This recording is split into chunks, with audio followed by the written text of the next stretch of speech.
Welcome to the Slop Farm. Enjoy the video.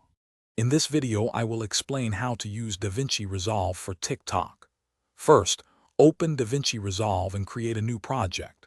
Navigate to the project settings and change the timeline resolution to 1080 by 1920 pixels, which is a 9 by 16 aspect ratio. This ensures your video is perfectly vertical for TikTok. Then, import all your media into the media pool, ready for editing. Now, drag your imported clips onto the timeline. Use the cut page or edit page to trim and arrange your footage, keeping TikTok's fast-paced style in mind.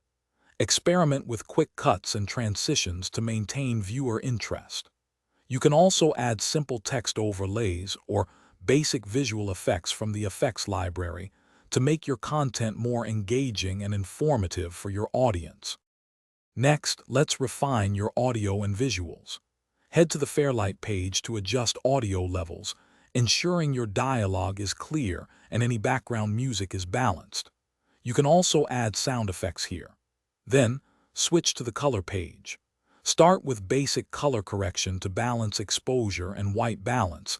Then apply a creative color grade to give your TikTok video a unique and professional aesthetic. Finally, it's time to export your masterpiece for TikTok. Go to the Deliver page. For format, select QuickTime or MP4. Set the resolution to 1080 by 1920 pixels and the frame rate to 30 frames per second. Choose the H.264 codec and set the quality to automatic or a bitrate between 10 and 20 megabits per second. Render your video and it's ready to upload. Thanks for watching. Consider subscribing if we helped you today.